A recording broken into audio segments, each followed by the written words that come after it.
فلما هم يقولوا لهم ثواب الله خير، وقاموا شرطوها بقى لمن آمن وعمل صالحا ولا يلقاها إلا الصابرون. الصبر أقسام. الصبر المقصود في الآية دي الصبر عن المعاصي، إنك تصبر عن المعصية، هو ده الصبر المقصود في الآية. إنك أنت ترى وتبقى محروم، عايز تبقى غني بس الرشوة حرام، تفضل الفقر وما تروحش للغنى، هو ده حرمان. وعشان أبين لك خساسة الدنيا كل متعها مبنية على الحرمان، بخلاف متع الجنة مبنية على الشبع، وده الفرق. طب متع الجنة مبنية على الحرمان ازاي؟ لما انت بتروح تسكن في حي راقي وفي فيلا، بتبقى ما بتنامش الليل، وماشي وتشوف الشجر وتشوف النجيلة وتشوف مش عارف ايه وتشوف ايه وتشوف ايه. ايه اللي مفرحك قوي بالفيلا؟ انك كنت محروما منها، هو ده اللي فرحك. يبقى الحرمان هو سبب متعتك.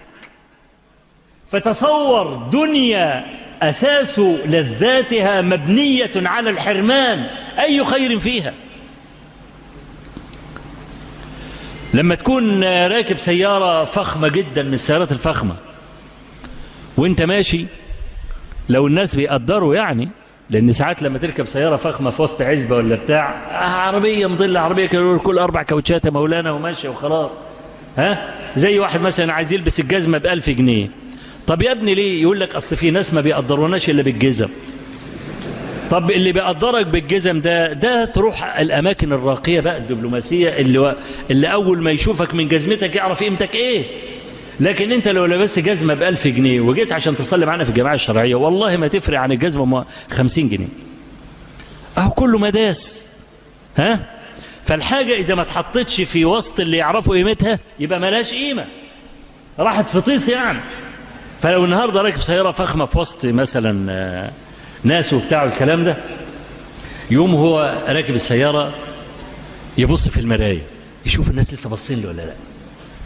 إذا لو الناس باصين له مش هيقولوا عليه، يشعر بإيه؟ بثمن العربية. هو ده الحرمان. لكن لو لقى العملية في طيس وكله راكب زيه كله وكله مش مقدر كله، يبقى راحت عليه. يعني 1,500,000 اللي حطها في العربية المصفحة دي ولا الكلام ده ما لهاش أي قيمة إلا إذا اتحطت في وسط ناس إيه؟ شبعانين. لكن أنت عارف كل الناس جعانين. يبقى دنيا مبنية كل متعية مبنية على الحرمان. إيه قيمتها؟ الجنة بقى متعها مبنية على الشبع. الشبع إزاي؟ قال لك ما فيش حد بيسأل حاجة، لأن السؤال من جملة الذل، ومن عز المؤمن ألا يذل بأي نوع من أنواع الذل، فما يخطر بباله يجده.